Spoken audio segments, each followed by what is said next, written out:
Good morning everyone. Welcome to this video of class 6 science. Now today we will do the revision of lesson number 10, that is motion and measurement of distance. Now after revising this chapter you have to do an activity. So this is the activity which you have to do. You have to collect any 10 objects or things, measure their weight or quantity and write them with correct unit in the table given below. So you have to collect any 10 objects or 10 things and you have to measure their weight and write them with the correct unit. For example, you have a piece of cloth and after measuring what you find that it is of 5 meter. So you have to write its length with correct unit. And all of you know that what are the rules of writing the correct unit or writing the symbols of unit, right? So what you have to do is you have to collect any 10 object and things, you have to measure them and write them with correct units. Suppose the other object or other things which you are measuring are milk, water, sugar, salt, rice, pulses, anything. You have to take in small quantity and you have to measure them, that how much is their weight and what is the unit of them. And after doing this activity after completing this table you have to send this activity in class group, not in Ursal, because this is your non-submission worksheet. This is not a submission worksheet, so no need to send this activity on Ursal. You have to send this activity in class group with your name, class, section. That's all.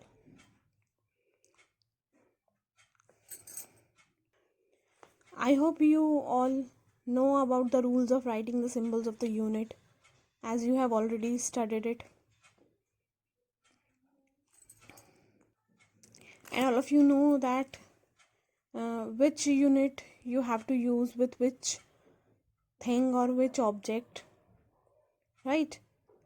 All of you know that with liquids you have to use liter, milliliter, and with solid objects you have to use kilogram, gram, etc. So keep it in mind, you have to write their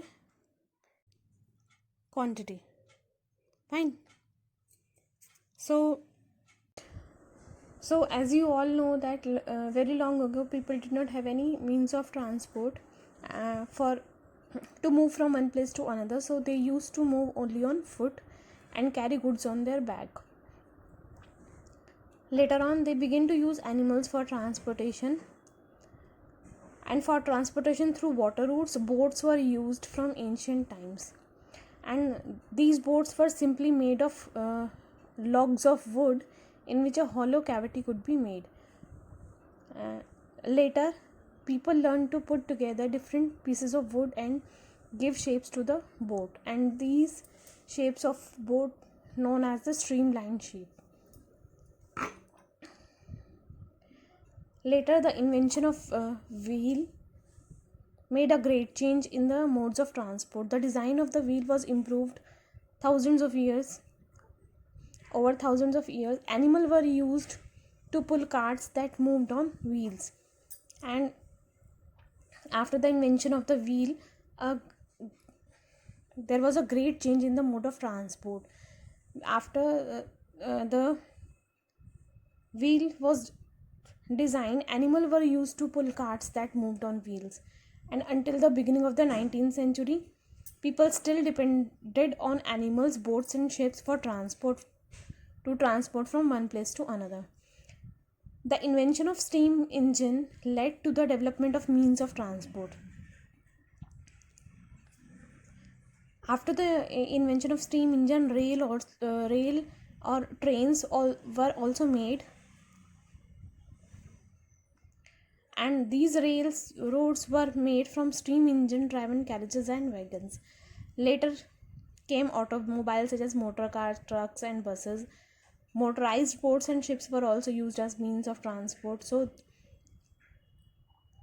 after the invention of the wheel and steam engine, there was a great change in the means of transport. The early years of 1900 saw the development of aeroplanes. Electric trains, motor rail, supersonic aeroplanes, and spacecraft are also some of the contribution of the 19th century. Now,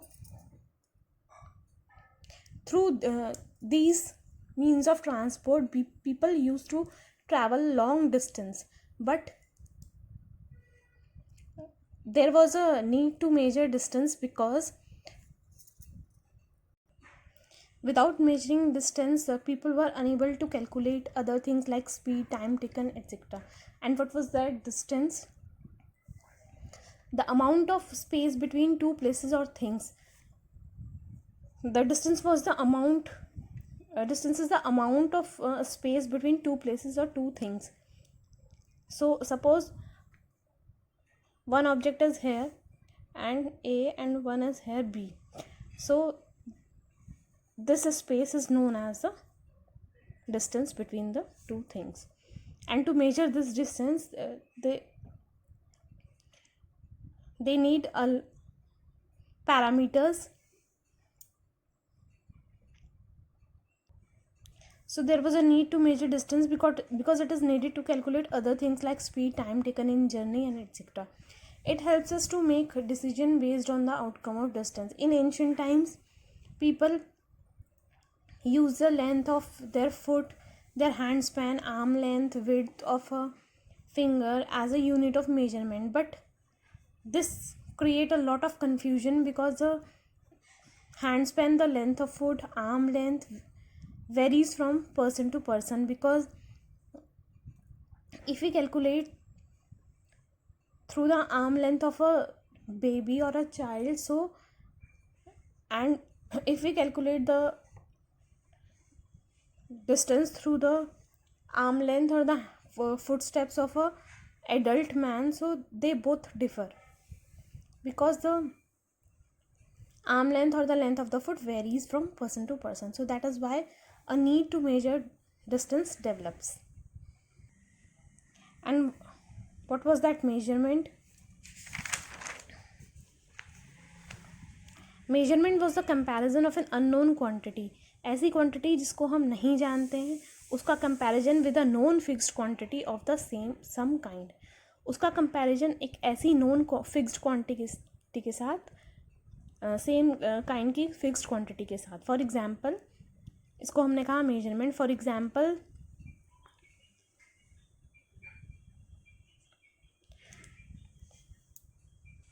अगर आप किसी shop में गए हो और आपको 5 kg sugar ख़रीदना है या 3 kg शुगर ख़रीदना है, तो वहाँ पे क्या होता है, एक वेइंग स्केल होता है.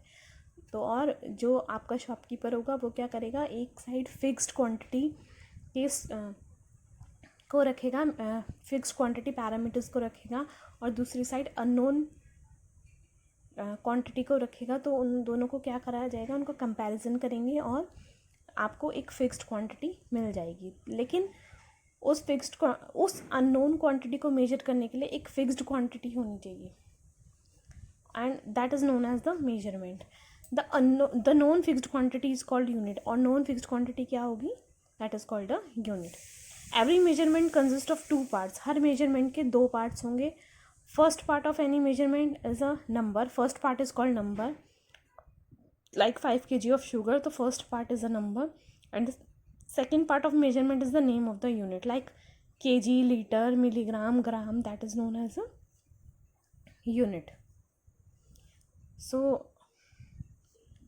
what was the need for measuring scale? The third object used for comparing the length of 2 other objects.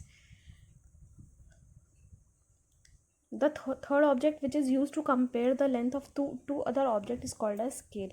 For example, हमको 2 ऑब्जेक्ट के बीच का डिस्टेंस या डिस्टेंस आपको कैलकुलेट करना है. तो कैसे करेंगे? सपोज एक ऑब्जेक्ट ये है, एक ऑब्जेक्ट ये है, and this distance you have to measure. So with the help of scale you can easily measure it. And what are the advantages of these measuring scale? Scale can easily taken from one place to another. You can take this scale from one place to another easily, and the scale does not change during measurement, and during measurement this scale never change. It is same at all the places. So for comparing the length of two objects, there was a need of scale. Now, what was the need for a standard unit of measurement? Units such as handspan, foot, footstep, cubit, etc., they all varies from person to person. They depend upon the size of the individual hand, foot, etc. Hence, such unit can cause confusion in measurement. All these units differ from person to person. That is why they create confusion in measurement. Therefore, there was a need for standard units of measurement develops. So what happens in 1790, French created a standard unit of measurement, and that was called metric system.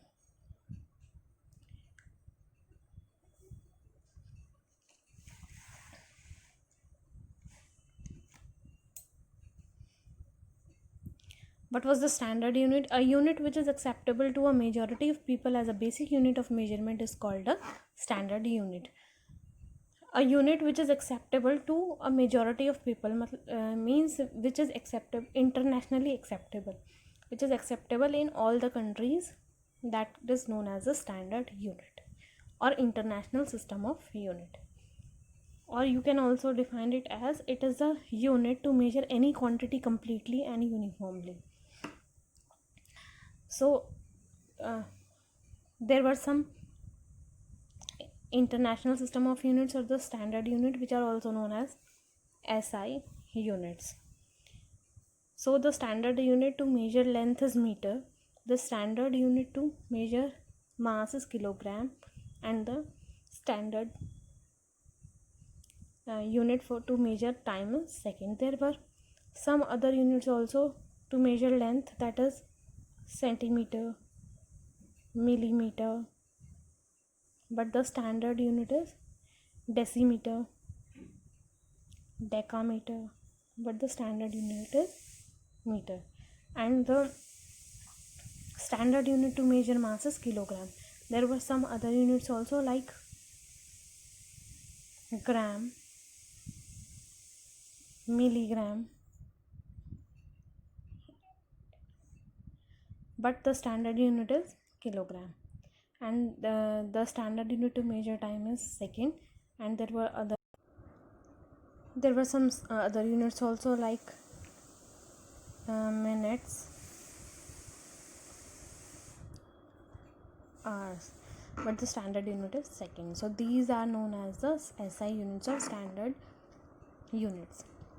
And there were some rules for writing the symbols of these units, like symbol for units are usually written in small letter. Like if you want to write the any unit, so you have to write it in small letter, like 1 minute,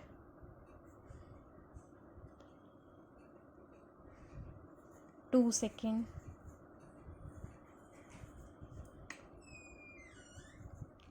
3 grams. So the symbol for writing is small, like 5 gram, 6 second, etc. Symbol is not given in plural form. Symbol is never given in plural form, means it is only second, not seconds. Symbol for a unit is not to be followed by a full stop, and symbol is not followed by a full stop until it is at the end of the sentence. Okay. Now the next topic is motion and measurement of distance. Next topic is different kinds of motion and what is motion. So when the position of a body with respect to its surrounding changes with time, means when the position of any body changes with time, so the body is said to be in motion. And when the position of a body doesn't change with time with respect to surroundings, so that is known as the body is at rest. There are different kinds of motion. First is translatory motion, the motion in which all the particles of a body move through the same distance. The motion in which all the particles move through the same distance, that is known as the motion of translation. So this motion is of two types. First is rectilinear motion. When a body moves along a straight line, when any body moves along a straight line, so the motion is described by the body is known as rectilinear motion. For example, the moving train along the track. So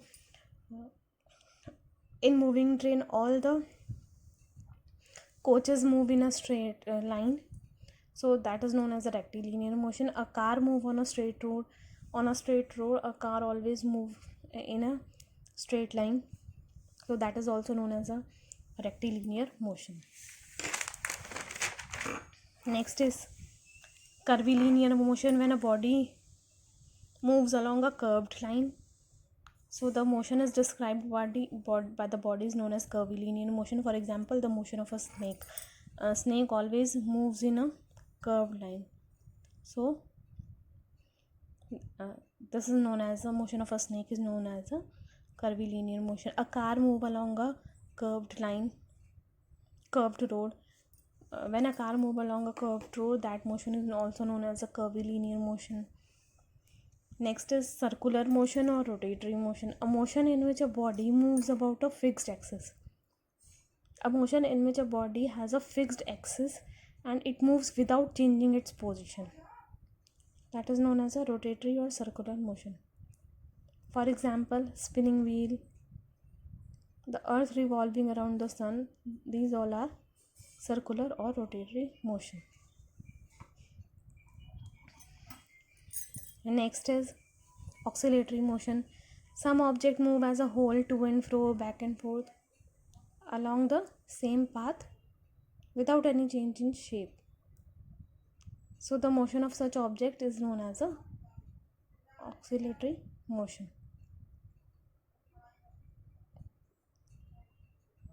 For example, boy on a swing, it moves back and forth. A pendulum of a clock that moves to and fro, needle of a swing machine. So all these are known as a oscillatory motion. Next type of motion is vibratory motion. It is a kind of a oscillatory motion in which the moving object undergoes change in shape or size. For example, the stretching of a rubber band. In the stretching of a rubber band, the object undergoes a change in shape or size.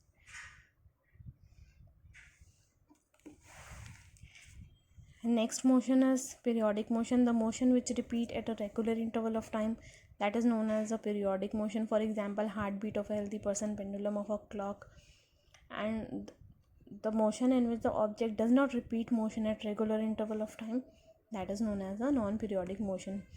The best examples of non-periodic motions are natural disaster like earthquake, volcanic eruption, landslides, storms, because you never know when these natural calamities comes, and they do not have a fixed time, and they never repeat at regular intervals of time. They repeat at irregular intervals of time, so they are known as non-periodic motion.